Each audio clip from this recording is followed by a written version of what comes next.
I think anybody should be able to see anything and just like watch your fucking kids. Greetings and salutations, and welcome to Hacker Slash. If you're joining us again, welcome back. I saw what you did. If this is your first time listening, welcome to the party. We are a horror movie review podcast dedicated to telling you whether a movie is a hack, a total joke, waste of time, or a slash. Totally killer, pun intended. We believe horror is for everyone, and as such, we're rating these movies with the perspective we've gained from our varying walks of life and the flavors of fear we fancy most. My name is Chris. I'm your friendly neighborhood slasher enthusiast. This week I'm joined by the Superfly Space Guy, Mac. Hola, muchachos. The Gore Lover, Alexis. Hey, everyone. And the Scream Queen, Paris. Friend me on Facebook. I'll totally confirm. The people have spoken this week, and our patrons have decided we're traveling back to 2009 to cover a collegiate slasher. Before we get down to business, though, we have some follow-up. Let's follow up on a movie. Okay, we recently reviewed Bram Stoker's Dracula, and I can never help myself from saying Bram Stoker. And I don't think anyone out there can blame me. But we wanted to hear what our listeners thought. We reviewed the movie. I think it was just me, Mac, and Chris. Is that right? Mm-hmm. Just us girls. Well, we had a fun time with the movie. I think we gave it a universal slash, but it doesn't matter until the listeners vote. And they voted. And it remains a universal slash. I think this is only the second time in history this has ever happened. That is, you know what? I feel vindicated right there. Wasn't Jennifer's Body a universal slash all around? I think. Was that the first time it happened? And so was Silence of the Lambs. Okay, so maybe this is the third time. Mm-hmm. No one knows for sure. But I wasn't on Jennifer's Body, so it doesn't count. And I wasn't on Bram Stoker's. So nothing counts, but it all counts. Yeah, it doesn't count. I think canonically in the canon, it does count. Moving right along, we have a couple comments from our listeners. Darren had this to say. So this film was a mixed bag. Great set design. I loved Gary Oldman. Overall, the film looks amazing, but in the end, it's style over substance. Keanu is horribly miscast, and his performance is terrible. The pacing is all over the place, and the bloated runtime doesn't do anyone any favors. Having said all that, I'm going to have to give this a softest of slashes. It's just about enough to entertain me, so I can't hack this film. Oh, by the way, here in the UK, what you call Jell-O, we call jelly and jam. We spread on toast. Hope that helps. Oh, that is helpful. I forgot we had that conversation in that specific episode. We also have another comment for one of our newest patrons, Jazz. Jazz, first of all, thank you so much for joining the Patreon family, and thank you so much for this review because I can't wait to read it right now. Jazz said this. This review hurt me, mainly because Gary Oldman's Dracula was my sexual awakening. I give it a slash. It wasn't as good as I remember it being, but I still think all horror and vampire fans should definitely watch it. Okay, Jazz, I just need to know, specifically Gary Oldman as old Dracula was your sexual awakening, or just in this movie, young Dracula, period? Hot young Dracula, probably, but also both ways. Jazz, you've found your people, and we are here. It's gotta be Dracula as like the werewolf thing. Or is it just Gary Oldman, aside from Dracula? I think D, all of the above. That's right. And that's our follow-up. Well, speaking of patrons, this week the power is with the people as we unpack a film that won their vote by a landslide. This film is a remake of an 80s slasher that was originally inspired by a 1955 French film. While the original 80s film has gone on to be considered one of the greatest slashers, its successor totes a low approval rating and has flown under the radar. This film features yet another prank gone wrong, a move that's become a staple of many slashers, and explores the reckoning our main characters encounter when someone begins hunting them down. This week, after winning 45% of the overall patron vote, we're talking about Sorority Row. Okay, so Zach nominated this film, and Zach says, honestly, whenever I found this movie, I saw the cover and knew what I was getting. A slasher flick with primarily females taking front and center stage and set in college. I bought it when I was younger, and I just fell in love with it. Yes, it may not be my favorite, but I can see it as a guilty pleasure or something that definitely is different from other horror flicks and takes a nice little spin on a certain horror classic, with a killer I never really saw coming, in my opinion. I have a love for this just based on early 2010s vibe and was a breath of fresh air with how witty the characters are and how most of the douchebag guys get what is coming to them for being, well, assholes. I love this movie. It's not my top 10 by any means, but if someone put this on, I could definitely see how it combines many different aspects of other films to make itself unique. I appreciate that, Zach. I really love that 2010s vibe that you get in horror.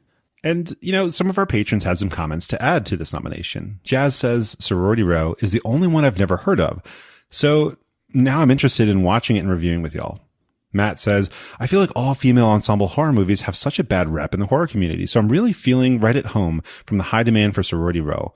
Lol. It's an objective slash from the kills alone. And Anthony says, Sorority Row, I absolutely love this movie for the same reasons Paris loves Jennifer's body. I would like to hear his take on this one.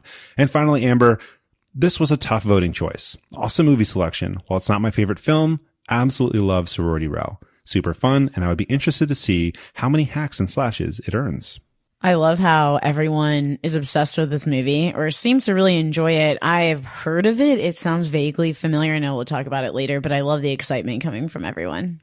Yeah, it seems to be a movie that people really enjoy, but it's nobody's fave, which I think that's probably fair.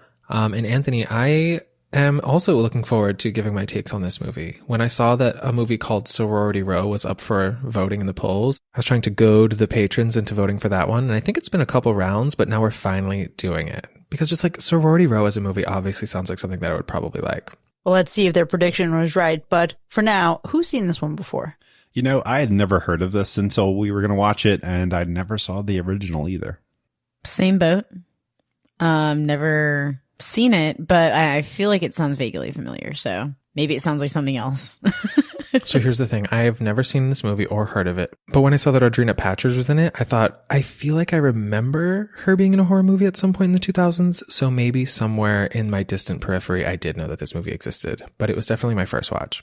I've seen this movie before, and I recalled it being a fairly competent movie. It never really stood out as being particularly special to me.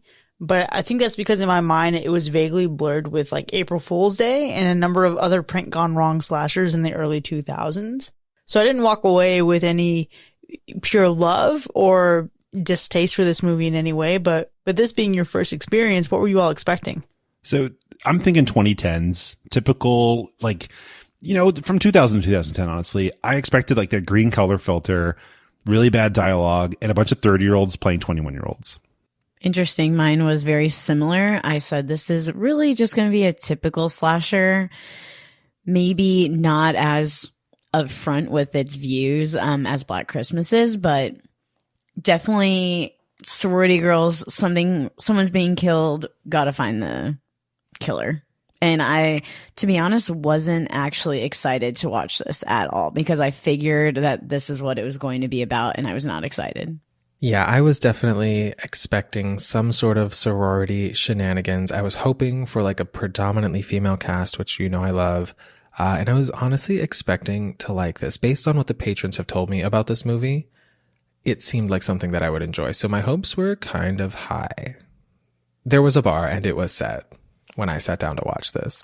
At face value, this does seem like a Paris movie. When I was sitting back and reflecting on how I felt about it the first time around, I was trying to remember the big moments from this movie. And this was a movie that I saw before I ever fell into the obsession of Pretty Little Liars. So I was considering, okay, this is very, I Know What You Did Last Summer. This is very Valentine's Day. This is very Terror Train. This is a lot of things I've already seen, except it comes at a point in time where culture is really soaked in like Mean Girls energy. Not Mean Girls, the great movie with Lindsay Lohan, but just Mean Girls as in women are catty and terrible people and they're going to be awful to each other on screen. And that's something that kind of washed over me when I was younger, and I've grown to hate with a passion over the years, right? Just in becoming an adult. So I think I expected this to feel pretty bad this time around. And I remember sitting down and watching this and I'm like, all right, I really hope this doesn't feel as dated as I expect it to be.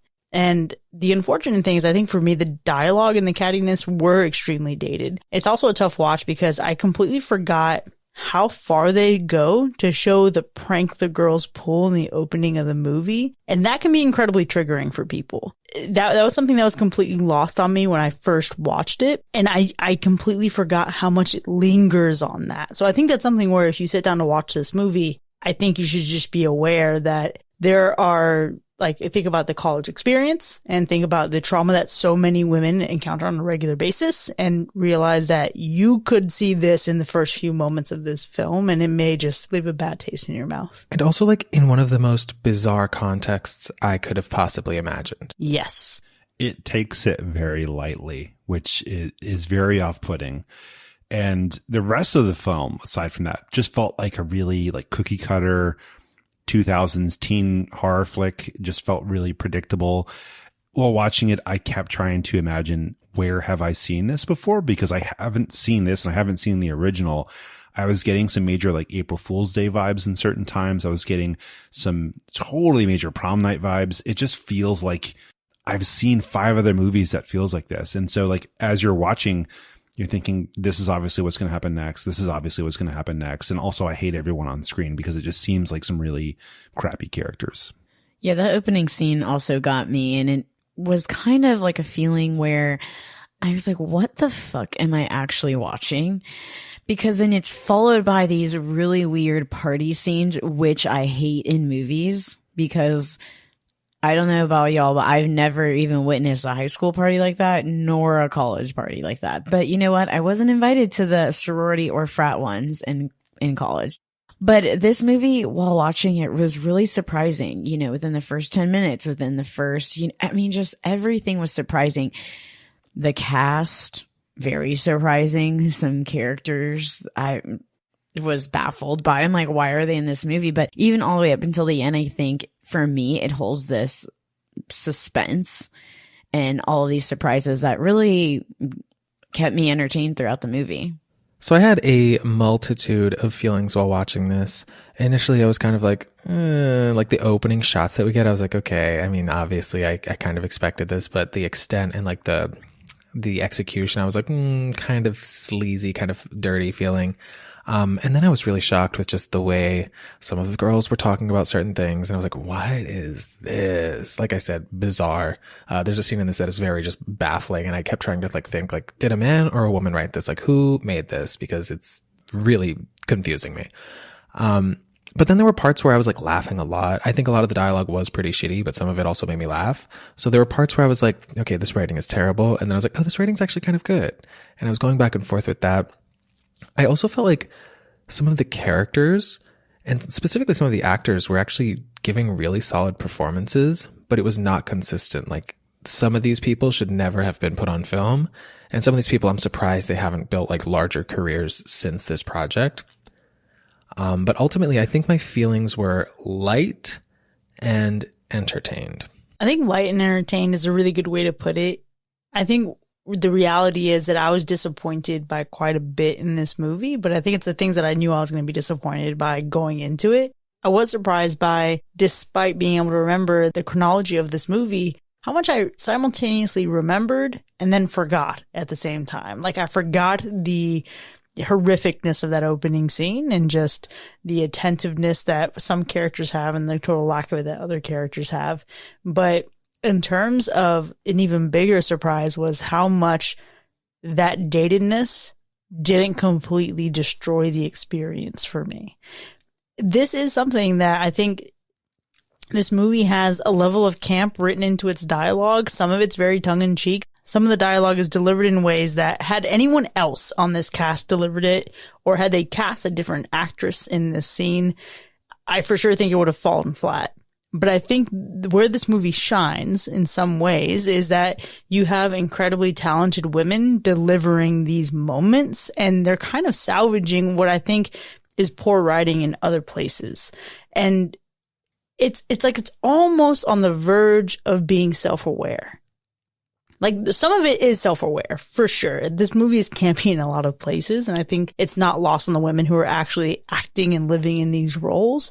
But I feel like it's trying really hard to say something, but it's not quite good enough to fully say it, if that makes sense. I think that makes complete sense to me. I think it unfortunately aims for mediocrity, where like you could easily see this made today with the right team, and like it would be like our favorite. They could completely redo this and have like some meaningful messages. But back then it seemed like it was just kind of generic to me. And I'll say the one place that surprised me was the killer. The killer definitely, don't get me wrong, feels generic. It matches the rest of the movie, but I kind of expected the killer to have like one kill tactic and just one type of kill, and that's where they're going to do the entire time. And they changed it up a little bit, and that pleasantly surprised me. But I think I think you're right, because you could watch this and think like, if they did one thing wrong, this would be like quite horrible. And if they did like 5 things really right, like this would go completely the opposite direction. It's funny because my surprise is about the entire movie, because I had these expectations, and I'm telling you, when I said, okay, I'm going in, I'm watching this, I have to because of the podcast, and we can't all watch everything that we love, but people do love it out there. But I just thought this was going to be super generic.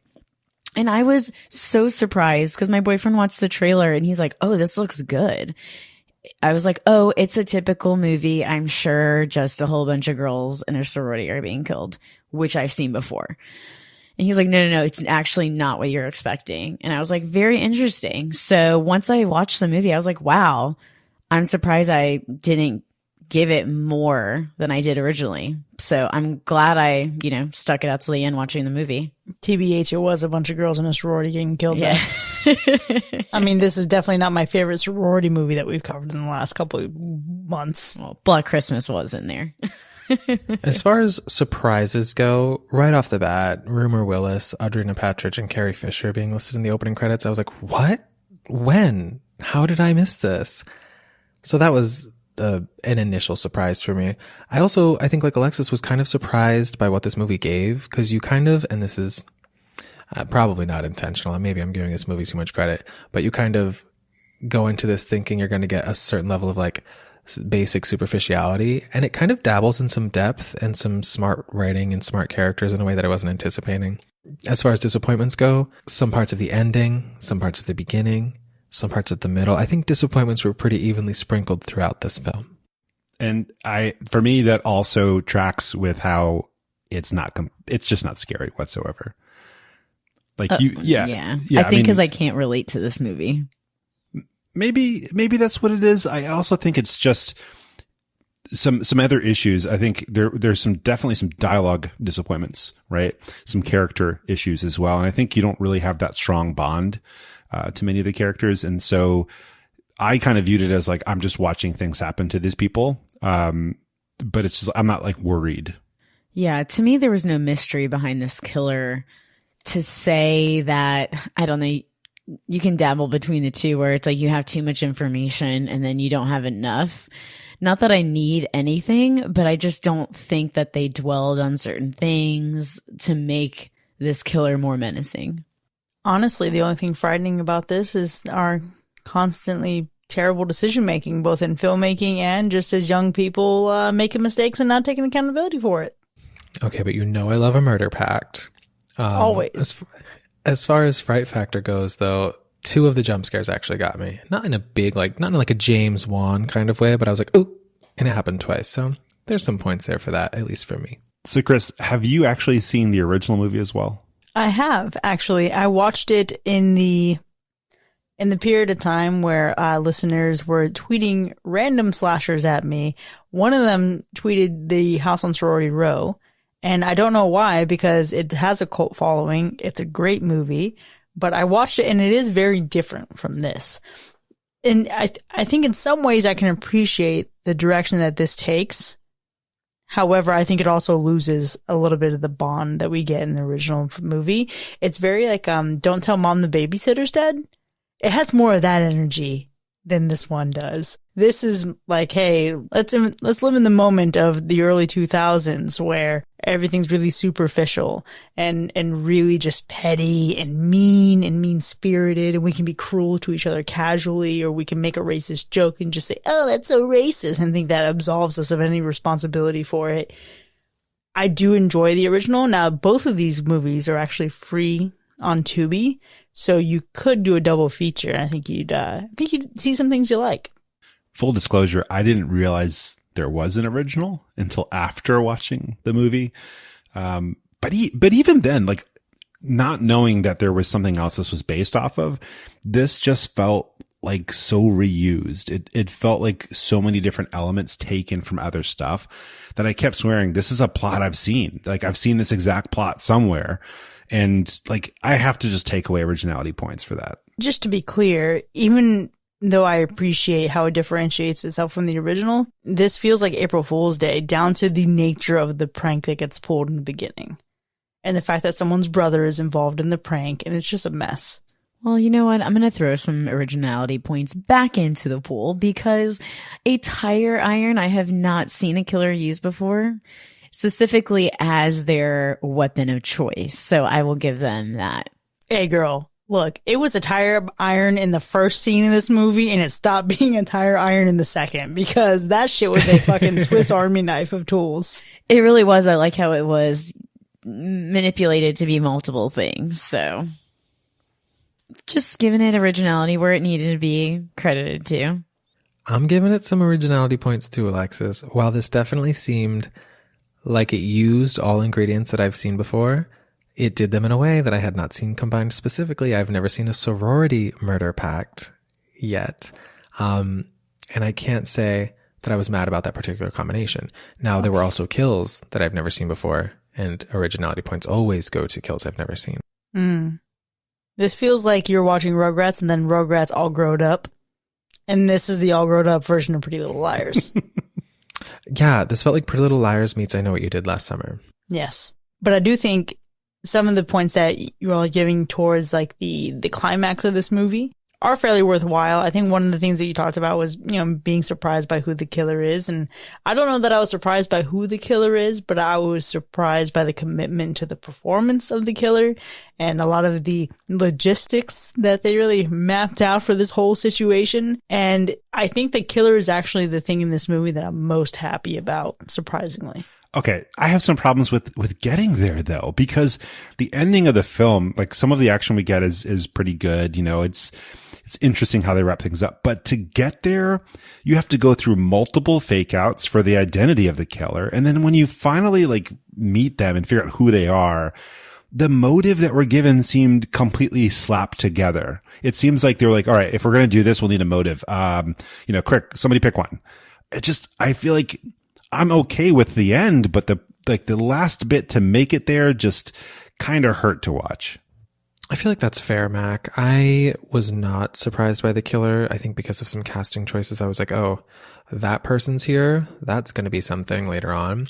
And then there were like little breadcrumbs throughout that I was like, yeah, probably. I had one theory as to like another person that might have been the killer, but I was really hoping that wasn't the case, and I was correct.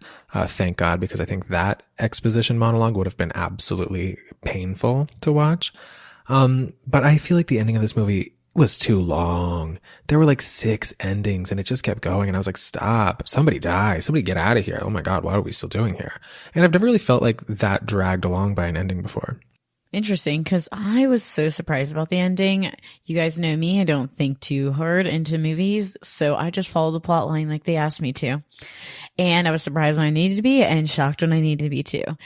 But I did enjoy the ending because I didn't see it, and I like, without going into too much detail, I know we'll talk about the ending in the second half, but I like how it was going one way, not necessarily with who you thought the killer was, but just intentions, and then it's kind of flipped. So I thought it was going to be some sort of presentation, and it wasn't. Very hard to talk about this cryptically. I have understanding as I'm talking about it now. But either way, it shocked me at the way they were going because I thought it was going to be one way and it wasn't. Best way to describe it. Okay, so a mixed bag of results here on the feelings towards the ending, but let's see how those feelings impact our ultimate ratings. But before we score this movie, Alexis, how many people were slain on Sorority Row? We have a total of 11. 11 awesome kills, I have to say. That's not bad. And what about the animal report? It's all good in the hood. Well, let's go ahead and get into our ratings then. Sorority Row from 2009 as chosen by our patrons. Is it a hack or a slash? I gotta disappoint the patrons here. I was not super pleased with the film. It doesn't like offend you. It's not bad in that way where you like watch this and think, I hate you for making me watch this. I just feel like it didn't rise above mediocrity. And that was a problem for me. I feel like a lot of the characters were just okay. And most of them I didn't enjoy watching on screen. The dialogue was painful in many cases. And the setup that we mentioned in the first 5 to 10 minutes of the film was just completely a bad choice. And I disagree with that even being added into the film because it didn't yield a result in the end that was really meaningful. I mean, you can argue that depending on how you talk about the fates of the characters. But I just feel like it was thrown in a way because, okay, we're in college and this is what we're going to do. But looking back, it's 2022 now, and it just left a bad taste the entirety of the film. But I also think we have Carrie Fisher in here, and there wasn't enough Carrie Fisher. And that's a complaint for me. There was some, and every moment of it was good, but there just wasn't enough. But that's not the major reason I'm going to give this a hack. I think the film didn't live up to its potential. I'm not mad. I'm just disappointed. See, you had high standards. You're hack until proven slash. Now I'm slash until proven hack. So I am giving this a slash. It's dated. I agree. And I will support those opinions in the second half as well. The supporting characters were horrible to watch. But I did enjoy this movie. I thought it was an easy watch. It was entertaining. And I didn't leave this movie feeling like it was a waste of time. I actually appreciated watching it. And I liked the twists. I just enjoyed it. So there wasn't anything too specific to make it a slash, but it definitely wasn't in hack territory either. So it's getting a slash for me. So obviously some of the patrons had mentioned my name when discussing this movie. I think because on paper, this looks like a Paris movie. The girls are girling. There's very few men to speak of, and a lot of them really do get their due diligence in ways that are fun. I think while this movie did disappoint me on a regular basis throughout, beginning, middle, and end, it also surprised me, and it made me laugh, and it made me smile. I think there's a lot of really underrated performances in this movie that I was really surprised by, because there's something about those times in the 2000s where all the girls were straightening their hair and frying it to a crisp that really made me underestimate the actors in this. And I was like, wait, that was just a stylistic choice of the times. These performances are actually kind of solid from some of them. There's specifically one character that I'm like, this person should never be filmed talking, thinking, or being. And I looked it up and now they're a DJ, so I think that's fine. Ultimately, this movie gives me Pretty Little Liars, I Know What You Did Last Summer, House Bunny energy, and that's a combination of things that I do love. It also had some really great lines. Specifically, one that I think encapsulates this movie the best is we have a character saying, "It's not that simple. Do you know what it's like to live with a secret like this?" To which another character replies, "Of course we do. We're Theta Pi."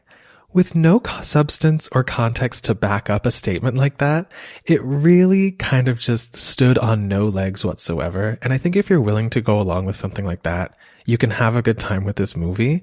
And that's what I did. So this is getting a slash. We're Theta Pi. Of course we do. We're Theta Pi. Like what? I think what's even better than that is the fact that one of the tenets of sisterhood is secrecy, in addition to solidarity. You have these three regular nice things and secrecy. Solidarity. Solidarity, fantastic. We're here for it. But secrecy? Why is that necessary? Murder. Could they not just say the tenets of our sisterhood are it's just ride or die? That's it. And a lot of them died. No, the tenets of our sisterhood are hoes before bros. Which we love to see. So this movie is a bit of a mixed bag. I think it has quite a bit in it that's problematic. It has quite a bit in it that's fun. And I think where I fall is in a similar ballpark to like Mac and Alexis, where it's like kind of like right there on the cusp. For Mac, it was, does it rise above mediocrity? And for Alexis, it's, did it do enough to offend me enough that I had no fun watching this movie? When it comes down to it, I think this movie is saved by a few things. One, Carrie Fisher. Gotta love her. Always. If I could get, and I'll never have this, but I could just imagine Carrie Fisher as Miss Mac from Black Christmas. Perfect casting. That would be ideal. But also, for me, it's the dialogue and the way that the killer is written. Big fan of that. But the last thing is Leah Pipes as Jessica, which makes no fucking sense for me. It makes no sense for me. I shouldn't be saying this. But damn, if she just doesn't possess enough charm to make you hate and love her at the same time.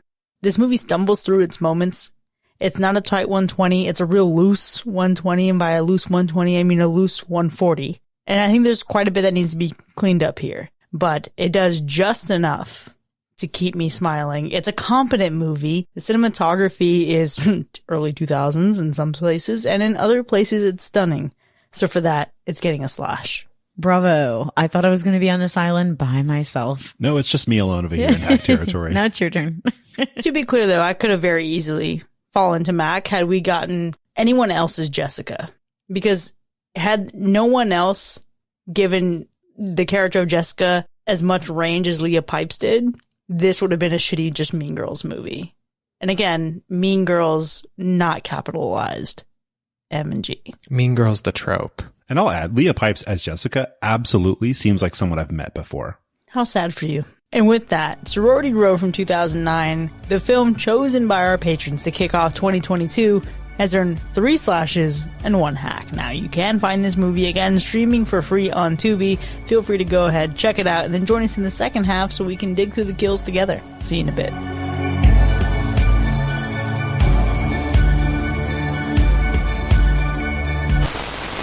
You are a murderer, and you've just killed your friend. Now what? When you accidentally kill someone, the last thing you want to worry about is, where the hell did I put that body? You've searched everywhere, and you can't find the corpse. There's only one place left to look. The app Find My Corpse will help locate that missing body for you so that nobody has to know what happened there tonight. Find My Corpse is an easy-to-use location tracking app designed specifically for locating bodies of people who have died in suspicious circumstances. For example, if they were murdered by somebody else, namely you. It's simple, discreet, and effective. Download Find My Corpse today.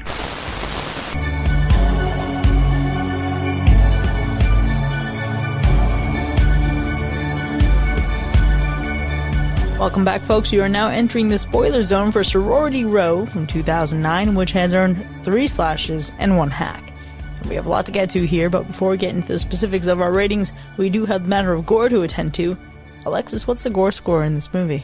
You know, I said medium because it's pretty direct. You see it, but it's not lingering like you see in other movies, which I think would give it a high score in my opinion. But this one, medium, I think.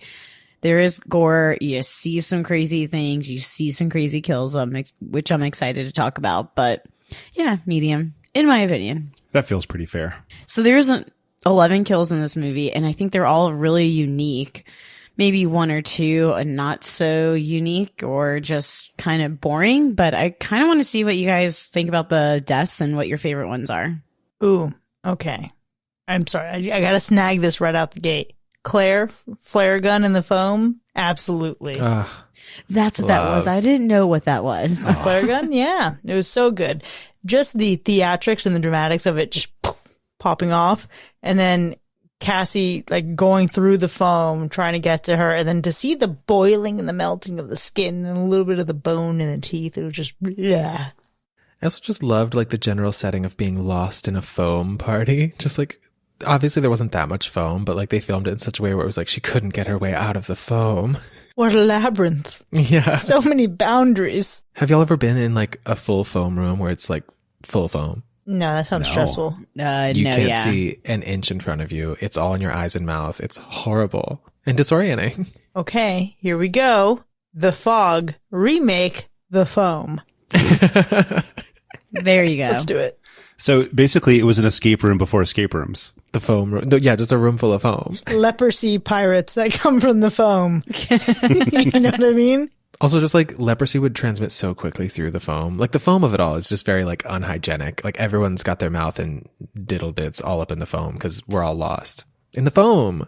Sorority girls with leprosy in the foam. That's the remake. I'm here. I'm in it. Not for it at all. It's a slash.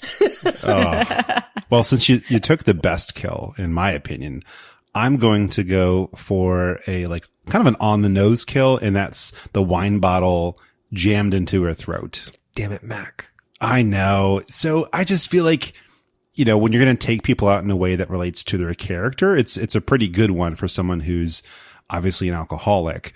And it's just, again, it's very on the nose, but it was not an expected kill. This killer decided to change things up here and there, and I really enjoyed that. And I also thought it was going to be one of those where it's like, all right, I'm going to hammer in the bottle from my hand, and they're going to, you know, cut away. You're not really going to see much, but like you get the full facial expression. Like great view. I guess I will give my favorite kill to Jessica, even though in the moment I was mad and I thought she got robbed. But I think it was an appropriate death for her that made sense with her character because she was really a silver-tongued trickster who could really talk her way out of any situation. And she was really in the process of doing just that with the killer. She was like, okay, I'm fine with this. I'm at peace with this. Let's all just get out together, form an alliance, whatever gets me out of here. And I related to that approach, to that situation. And then to just get impaled in the mouth and then to be told like she needs to shut her mouth, which like I didn't really care for. I was like, if a woman maybe said this, or I don't know, a man telling a woman to shut her mouth and then stabbing her in the mouth didn't hit me in the best way. But I think Jessica as an overall character being killed while trying to talk her way out of something felt right. I agree with that. I totally agree. So, Chris, was this movie, when it came out, was it like My Bloody Valentine where there was a 3D version? No.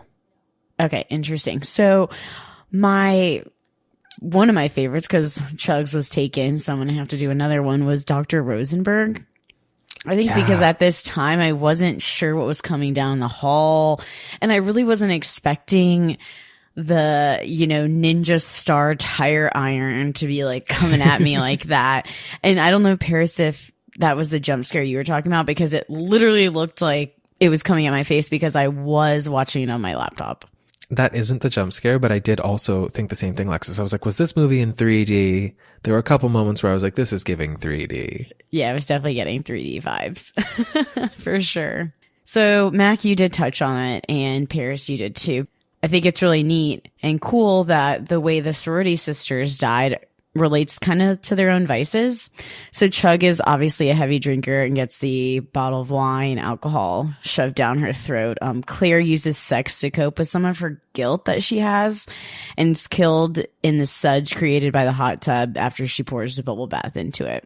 Jessica tends to talk her way out of difficult situations, convinces the girls to hide the murder of Megan, as you all know, and she gets silenced with the tire iron. I know it was very on the nose for all of these, so I like the little nuances of those. So here's where I struggled and then was ultimately redeemed, thanks to Zach, who nominated this movie, reaching out to us with this little bit of trivia. I think of women dying in horror with things involving the mouth, and I think of the way that Paris Hilton, I know I thought it was hilarious in this movie, but like exploited because of the sex tape with House of Wax. We all get it. We've been there. We lived in that moment in the early 2000s, then we're done. We're past it. But this movie is full of women dying with phallic objects in their mouth, and I fucking hate that so much. It doesn't do anything good for me. I mean, I think what I love about Claire's death is like the theatrics surrounding it and then the effects on her face with the flare gun. But some of the other ones just felt a little bit excessive and unnecessary. But an added layer to what you just shared, Alexis, that Zach shared with me, the director actually made all the kills related to the mouth, specifically because they couldn't keep a secret and they had to tell other people. So it was, yes, the silver tongue talking her way out of things, Jessica Chugs being a heavy drinker, and for Claire, using sex to cope. But the added layer of there, specifically targeting the mouth because of the secrecy, I at least can get that. And it gave me very like Pretty Little Liars, everybody shushing in front of a casket. I was just going to think, what if there was a spinoff and that's how everyone died? Are we for that, or are we not for that? We're not for that. I'm fine with that. I'm at peace with it. What would you call that killer? The oral fixation killer? Is that the orator? There you go. There you go. So, Chris, you were talking about the special effects done on Claire, and I thought those were really neat because the first time I saw Dr. Rosenberg's death, there's that blood, and I get it was supposed to be like a reflection, but I was like, please don't let this all be so cheap during this movie. My favorite visual element is going to be when Ellie is in the basement, because there's just this darkness, especially since I was watching it on my laptop, it seemed a lot darker, and you see a lot of the shadows moving, and then, the light turns on. It almost feels as if your eyes are adjusting just as hers is, and then that's when she sees Megan's coat. So I thought that was really neat. I just like the effects down in the basement in that scene. I actually forgot about that scene, so now I feel bad. Because I thought she was going to be killed then, and I was like, oh, what a fake out. But then, yeah, I like that. It was such a classic like horror movie basement scene, though. For sure, for sure. I think the lighting is a really strong point to bring up there. The lighting actually was a huge pitfall for me in the very beginning of this movie when we have the camera moving through the sorority house and we have the flashing lights and the rave that's going on somehow in this house. Hated that. But The lighting then came back around to be a strength for me. Specifically the silhouetted shot against the blue night sky of the girls leaving the scene of Megan's body being dumped down a mine shaft. There was something so artistic about that and so beautiful that it almost felt a little disjointed with a lot of what we had seen up until that point. But it was really refreshing to have that moment of thinking like, okay, this is evidence of like a competent filmmaker. How much will this carry on through the rest of the movie? It's tough for me because I like that kind of stuff didn't even hit me in this movie. I think I kind of glossed over those moments of like, wow, that's actually really well done. And I couldn't remember it after watching it. I just thought like, oh, it all had that kind of yellowish, greenish hue and that bothered me. And maybe that's kind of shallow. But when I think of visuals, the thing that stuck with me was surprisingly, I think the killer's aesthetic worked for this movie. I know it's very like Scream-esque. But if it's a generic college slasher movie, you kind of want a generic college slasher like as the killer. And the upgraded tire iron was honestly fun. Yeah, I did appreciate it because I thought it was just like a cape, but I didn't realize it was the whatever you get graduated, like the cap and gown sort of thing for the graduation. So I thought that was pretty cool. They kept implying that, but I really didn't see it at any point. I don't remember those things having any hoods. But everyone seemed to think that that was accurate, so I just went with it. Honestly, you know, when they keep adding the tassels, there's probably a hood for something. You know, if you were in a secret cult in school and graduated from it. The fraternity from Black Christmas. Yeah, if you worshipped a bust with toxic masculinity ooze. Yeah. Yeah. Exactly. Wait, Paris, the honest answer as to why those exist? Because we're Theta Pi. Of course they do. We're Theta Pi. It's for the solidarity of it all. And the secrecy. So for me, my favorite visual elements actually came pretty early in the film. The first, during a scene where my mouth was really just on the floor. It's when Audrina Patridge is ODing, or I guess fake ODing. And then Jessica intimately provides mouth to her like little vomit mouth. I was like so shocked at how like casually she just like pressed her lips against Audrina's. And I was like, what is this? But it's also hot. It was surprisingly hot to me. I was like, even though the vomit was there. Like Chug said. Yeah, and then immediately after Chugs was like, okay, hot. And I was like, yeah, okay, good. I'm glad I'm not the only one that saw that. But did Chris think that was hot? Because I know how she is with the vomit. Oh yeah, you couldn't pay me to make out with someone when they're vomiting. Even though she knew it was fake vomit, the look of it was just real wet and slimy. Yeah, I totally agree. It kind of reminded me of like Alka-Seltzer. Yeah. That's probably what they used. But the other visual element that I thought stood out a lot in this movie, and I think it's probably one of the things that I'll remember the most, is the way that they used that like shitty Nokia phone to film Audrina's like fake death so they could have it. And just like that POV where you could kind of see her like fucking around, like giving the one girl the finger, but then you also see it like up close and personal when she gets stabbed for real with the tire iron right in the lungs. I was like, what a great little visual device to kind of add an extra POV to this scene. Let's be clear though, that footage was way clearer than any Nokia phone from 2009. Mm-hmm. And that phone is apparently waterproof or mineshaft proof. I don't know. If it were a real phone from back then with a real camera they had back then, you know that they would see this video sent to them and they're like, oh, we're not in trouble whatsoever. There's 4 pixels. You can't see anything. You can't make it out. Yeah, all this studio level audio as well. Those phones always had the best grainy photos, but like, cause it was its own built-in filter pretty much. Yeah. Just overexpose it and you have flawless skin. Exactly. Because you couldn't see it really. It's just shitty quality. That's the filter. Just shitty quality. Yep. To hide the realities of my actual skin. That visual, that moment, that presence that that phone has with Megan kind of like fucking around, with recording herself shortly before she's killed. That entire moment is actually my favorite scene in the movie. It's this really suspenseful dread, right? It's Garrett freaking out, not knowing what's going on. It's the girls joking around so casually. And it's like, these are the last moments before their lives change forever. These are the last moments of Megan's life. Terrible decision making all the way here up until now, right? But to see the way it goes from 0 to 100, to see like Garrett just really committing to this whole mess, honestly, that was a really powerful moment of, let's see what your true colors really are. Some of it's a little bit hokey, right? With Jessica talking her way into and out of things. But that entire moment of just everybody spread out and we see Garrett in the background just like grabbing things and slowly approaching Megan's body, it filled me with a little bit of anxiety. It was a solid build-up right there. It reminded me of, I've mentioned this movie before. It's called Bully, and it's set in Florida and it's based on real events. But it had this like real tension where you could like imagine everything going wrong all in a second in the right way, and you just know the train's gonna wreck. And like that was a great moment where, because you know the right ways out of this all along the way. You can think, just do this, just do that, like fix this. It's really easy. And then as soon as he picks up that tire iron in the background, you're like, oh God, he's gonna do it. It's good. I don't know what he's gonna do with it. I don't know if he's gonna stab her in the head or what, and then he just plunged it in. There was just so much blood all of a sudden too. It was such a great way to start things off. But I think if I had to pick a favorite scene, I don't even remember the dickhole, what's his name? Mickey or something? Like the ex-boyfriend, later in the film. Oh yeah. He's right. A scum. Right. So they break up and then he tries to proposition Rimmer Willis and she's like, if you touch me again, I'll kill you. But real quietly into his ear. And that moment where she showed some strength there, I don't know. I really loved that. So that ties into my favorite scene. It's the end. And I can't wait to talk about the end because I know not everyone enjoyed the ending. But I thought Kyle was the killer, especially when they were so on the nose about it earlier on.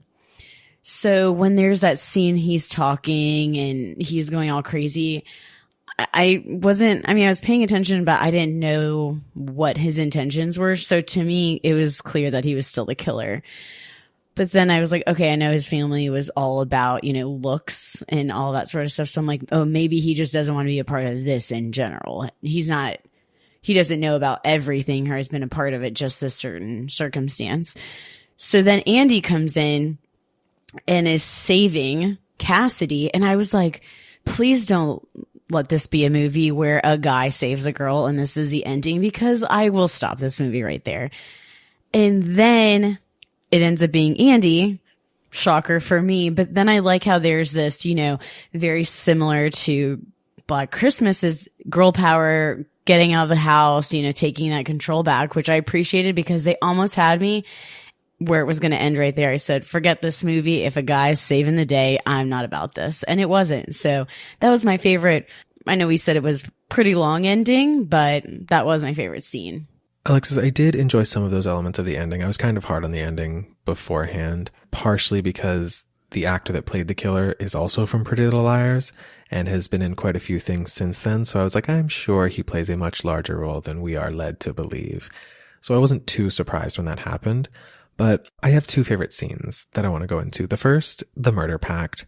That was when the movie really impressed me initially, because I was kind of just expecting this to be a bunch of like Z-listers, nobodies giving nobody performances.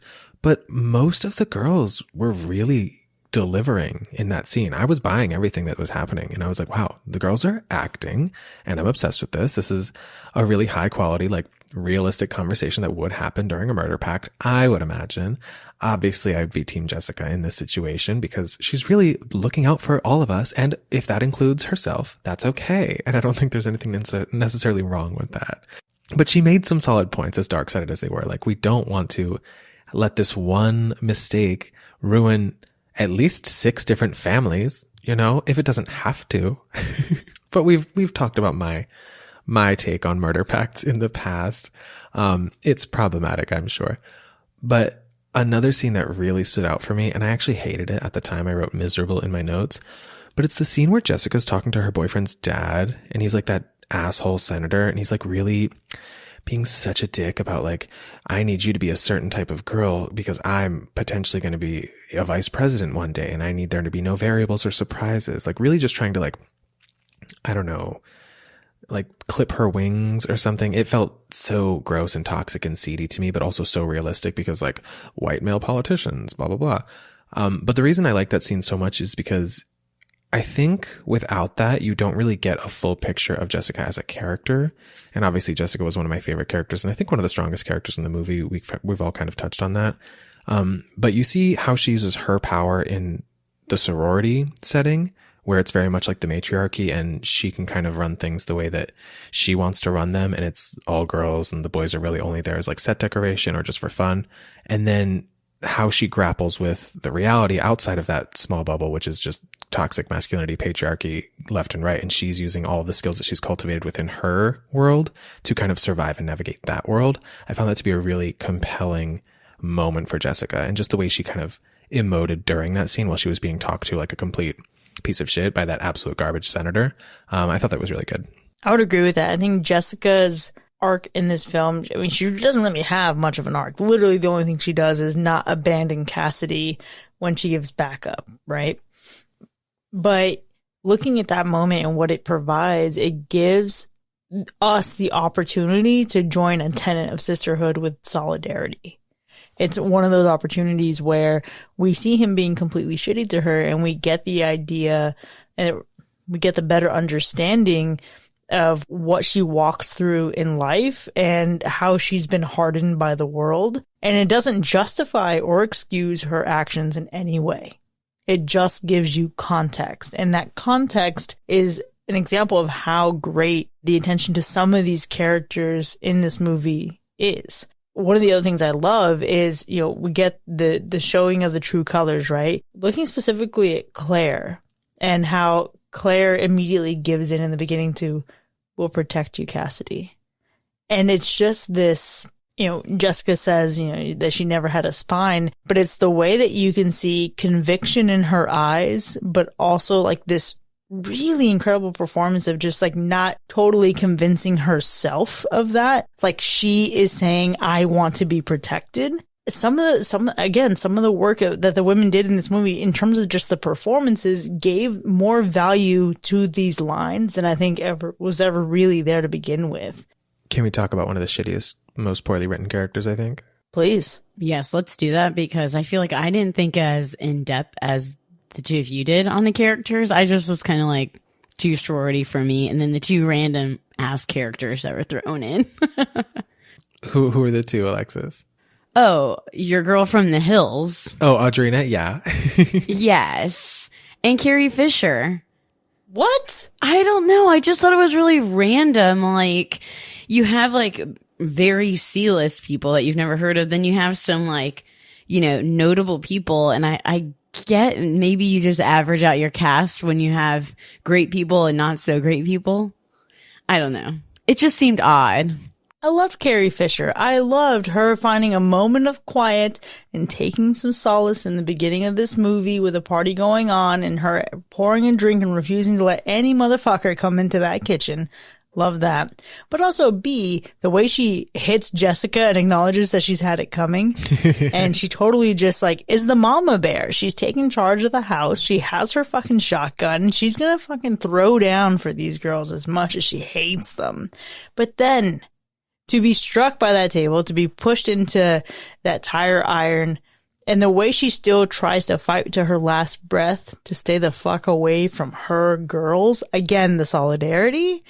Beautiful chef's kiss. Like, Carrie Fisher did so much writing and consultation on writing, and I hoped in my heart that she consulted on this script. I haven't been able to find anything that says she did, but I thought she was the perfect woman to play the house mother here.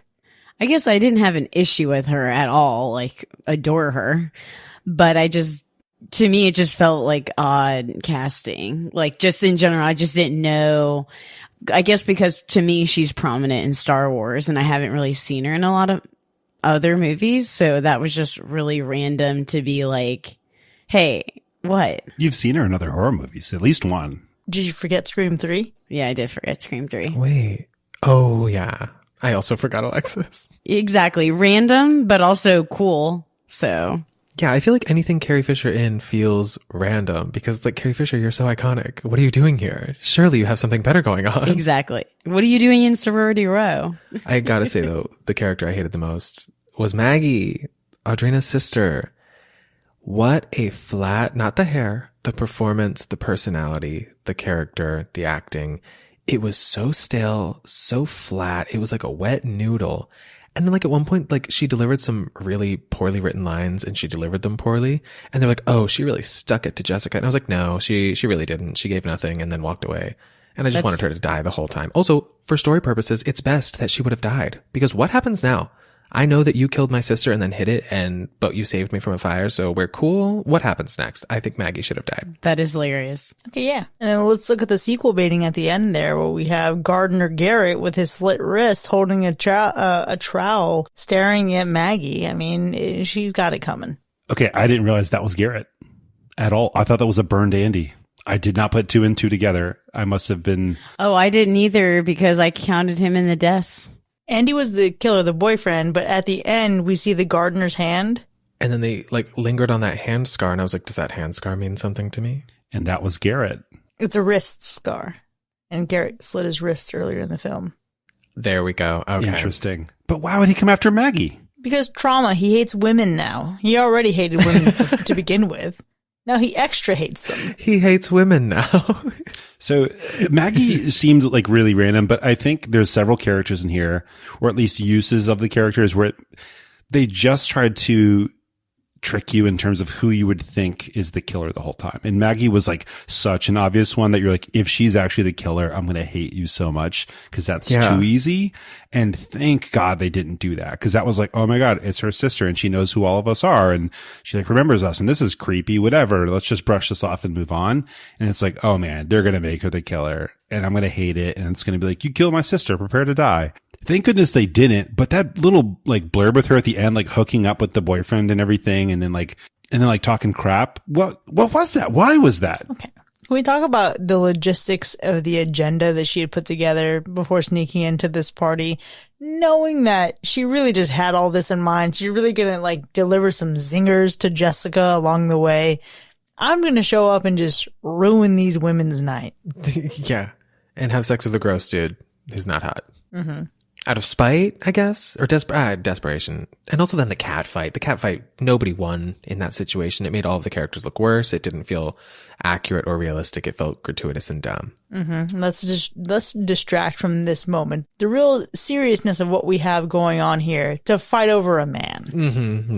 No, thank you. That's where honestly the movie almost hit hack territory for me. Okay, so one place I wasn't a hack, but I was disappointed was obviously Cassidy and Ellie knew what was wrong and what was right. And I was kind of hoping they were going to try to go to the cops and get killed along the way to really show how far these girls were willing to go for their solidarity. I was truly hoping they were going to be no, this is obviously wrong. We'll go to the cops. And they were just going to be like, Garrett, take them out. It would be one thing. But I think the other side of that is then you lose the reality that it's not the girls who are doing this to each other. It's the shitty men in their lives who are doing this. It's the external pressures of things. It's the people who want to be the fixers and the builders and the solvers. Wasn't there a point that was mentioned that Jessica had hooked up with Garrett? With Megan's boyfriend. Okay, because I thought that was what a weird turn of events if she was the one he cheated on her with. Oh. And maybe she was, because they do specify that Megan and Garrett were dating. Right. But I think I also just walked away with that with the understanding that Megan has dated other men. Right. Not necessarily Garrett, but that would be an interesting layer there if that is the case. Okay, can we all agree that Mickey was a trash character though? 100%. Yeah, and Kyle was headed there as well. Not as bad, but pretty much. Yeah. Was there a redeemable man in this film? No, there isn't, which I like.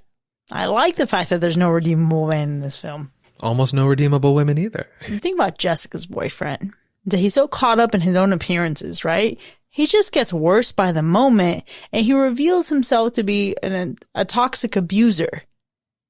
And that's just the mind-blowing fucking thing about it. And look at the appearance that he puts on for his dad. Look at how prim and proper he is in front of his dad when he was wasted a few moments before in another scene. And sure, people have fun and then they clean up in front of their parents, whatever. That's not the issue. But the real issue is how he has his father convinced that he wants to spend the rest of his life with Jessica. But he's going to sleep with Maggie. And he's absolutely going to do anything physically required to silence Jessica and her friends. What the fuck is that? He's going to be a perfect politician. Yikes. basically all the men in this movie are trash, except for like, I don't know, the one guy, I think wasn't he asking Andy at the party, like, are you the guy that sells weed on the quad? He's probably the only good guy, yeah. But he may not even be a good guy, but he provided an enjoyable moment of comic relief. And that gave him some value there. That extra? Well, he spoke, so he's an actor. True. Right. He got his SAG off of this movie. Yes. Worth it. So for those of us who slashed it, can we agree the worst part of this movie is the opening scene and just the idea that sisters would support the roofing of another one of their sisters? Is it morally the worst part of this movie? Absolutely. I would totally agree with that. I would say, to me, the other worst part is just these party scenes, but I've learned I'm just that's not in my realm of whatever would have been a part of my childhood, adulthood. Just like skiing, I'm learning. I was like, my parents never taught me this stuff. And I was like, one, I said it was white people shit, but it's just rich people shit. And that's what these parties are. I do agree that is the worst part of the movie, Paris. And I think you mentioned something earlier about being confused about whether a man wrote this or a woman wrote this or who was consulted. But the reality is that moment and that critical point reveals that a woman wasn't involved in writing this film. That's what I thought. And even like, because I was considering, I was like, I mean, it was the 2000s. We were all pretty like hateful and fucked up, but I can't possibly wrap my head around the fact that any group of girls would have had this conversation. Any group being the key thing. It's not like it's one person. It's not like it's one person driving it and then you have some others who are like, oh, okay, I'll just go along with it or I'm uncomfortable. Yeah, it was a collective acceptance. Yeah, it's the comfort of joking about it. It is the need to downplay it about like roofie sex being quality, like you get laid and a good night's sleep. Yeah, roofie sex ain't that bad. I said, what? I'm glad that I get to choose a best part of the movie because it's much easier for me. I think the best part of this movie is the casting. Obviously, Carrie Fisher, we've already mentioned, best casting decision ever. Anytime you can have Carrie Fisher in a movie, you should have Carrie Fisher in a movie. And it's really sad that we can't do that anymore. It's truly sad. But I mean, if we look through the rest of the cast, I'm not really familiar with like any of them. And it sounds like I need to watch a few things that you guys have mentioned already, but I feel like Cassidy really nailed it. I don't know if it was the vibe or just the voice. The voice, very sexy. I don't know what it is, but like something about the tone shows that she's like more serious than everyone else. If it's an octave thing, maybe, I'm not sure, but there's, you know, it's a good match, but I don't know. It's just like, I feel like the casting really nailed it. I worried, right? I worried that we were going to get a bunch of 35-year-olds or 30-year-olds being like, I'm 21, look at me, like the movie, Scary Movie, points out. But, I feel like we didn't get that. You know, obviously they're usually older than the characters they're playing, but you didn't like feel it. You felt like these are some preppy ass college seniors getting ready to graduate and who are like so full of themselves or whatever. And it kind of matched up with that. And all of the guys really matched up with looking and acting like douchebags. So great job casting, obviously. You can go see Cassidy and Step Up all in. Stop. Oh, step up to the streets. I know we talked a bit about the truly most morally reprehensible thing in this movie. It was also the implication that, yeah, you want to trap your brother into drugging a woman because that's okay, sure. And then claim you know him, whatever, okay. But on a less serious note, one of the other worst parts of this movie is the perception of the passage of time and the response to Megan's disappearance. It's only 8 months. They're acting like this happened at a sorority party in freshman year, and all of a sudden it's 4 years later and Megan's dead, and it's so tragic that she's not here with us. Obviously, it's concerning that she's not here, right? She's still missing, presumed missing this entire time. But it was just this, it felt like the emotional responses didn't line up with just 8 months. Yeah, I was very confused about the time jump, partially because that's where Tubi hit me with a commercial. And I think I was on my phone when they just came back, so I did not see how long the time jump was. So I was like, oh, I'll just go along and not question it. But yeah, and it's also the treatment of Maggie. Like, sure, we know that she had met them in the past. She met them years prior. But when you introduce a character who's the sister of the girl who's now dead, it's kind of implied that she's suddenly grown up And now, wow, what a dead ringer for Megan. It's only been 8 months. I'm sure at some point Megan had a picture of her fucking sister around. I'll just throw another lighthearted worst part. When they were trying to answer the question, is the person blackmailing us or like threatening us, is it Megan or Megan's ghost? And they determined that the only way to find out was by lowering themselves into the empty mine shaft where they left the body to look for themselves. I just thought there were 18 different ways we could have answered that question that didn't involve that. Oh, I'm sorry. Speaking of lowering into the mine shaft, the other worst part is using a fucking mirror to reflect light and expect that to actually, I mean, it was a little bit of camp too, but expecting this shard of glass to actually reflect enough light to light the mine shaft for visibility. But then Cassidy just falls down anyway and just pulls out the flashlight on her phone. What the fuck? The brightest phone display that ever existed in that time period. Okay, but props to that, because in every episode of Pretty Little Liars, when the girls like have huge industrial flashlights with them, I'm like, ladies, we all have phones and our flashlights are on them. That is very true. But it does drain your battery. True, but they don't have a signal anyway, so. I will say, though, that the level of camp in that little glass shard and a number of other smaller moments in this movie don't necessarily grant it the greatest rewatchability for me. But I think if I were to watch it again, I'd try to listen out more for the funny moments of the exchange between Jessica and Claire, where Claire pondered if everyone was dead, and Jessica's like, yeah, and all their corpses got up and drove their cars home, idiot. Those exchanges, I think the comedic beats in this movie are worth watching again. If I could see just a supercut of those. The whole movie, though, I might have to wait quite a while to see. Yeah, this definitely isn't I'll never watch again, but it's definitely a movie I'll bring probably up to my sister. I'm trying to think of who would actually enjoy this, and it definitely would be my sister, but it's going to need to be a year or two. I already know the outcome. I know the surprises, so I would like to be surprised again. This feels like a random like background watch to me. I'm totally glad that the patrons recommended it, and I'm definitely glad that I watched it. I don't know that I need to go out of my way. It did feel long. It felt long. The ending kept ending. But there are those small moments, Chris, that I think make it worth revisiting in some capacity. I also loved at one point, somebody said, she couldn't be more dead. Oh my gosh, but what about the moment where they find her corpse and Jessica just pipes up? Oh my God. She said, oh, she looks terrible.